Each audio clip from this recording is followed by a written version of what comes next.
नुकताच छावा चित्रपट प्रदर्शित झाला व छत्रपती संभाजी महाराजांबद्दल जाणून घेण्याची उत्सुकता सर्वांनाच निर्माण झाली.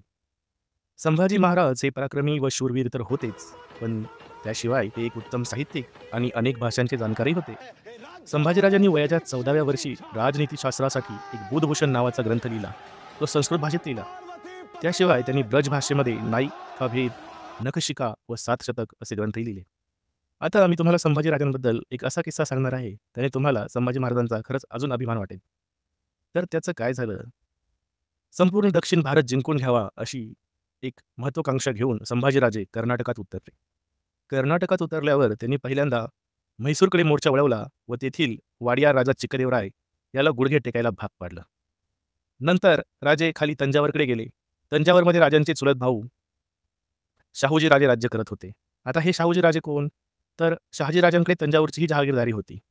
तर शहाजीराजांचे एक पुत्र म्हणजे छत्रपती शिवाजी महाराजांचे सावत्र भाऊ व्यंकोजी राजे तिथे राज्य करत होते. त्यांच्यानंतर ती जहागिरी शाहूजी राजांकडे आली. तर आपल्या भावाला भेटायला संभाजीराजे तंजावरला गेले. संभाजीराजे येत आहेत हे पाहून शाहूजी राजे आनंदले व आपल्या भावाच्या आदरातिथ्यात काही कमी पडू नये अशी जय्यत तयारी त्यांनी केली. संभाजीराजांना खाण्यासाठी खास मेजवान्या बनत होत्या.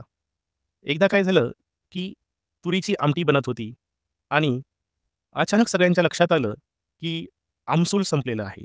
नॉर्मली दक्षिण भारतात आमसूल हा पदार्थ मिळत नाही, तर तो महाराष्ट्राच्या उत्तरेतून त्यांना आयात करावा लागतो. तर आमसूल लगेच उपलब्ध होणं शक्य नव्हतं. सगळ्यांना प्रश्न पडला, आता करायचं काय? तेव्हा संभाजीराजांनी सूचना केली, आमसूल नसेल तर चिंचेचा खोळ वापरा.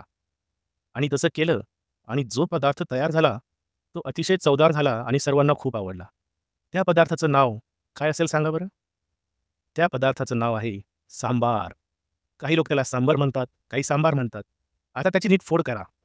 संभाजी राजांसाठी बनवलेला आहार, संभा आहार आणि हेच जोडलं तर सांभार. आहे की नाही इंटरेस्टिंग? कसे होते मग आपले राजे?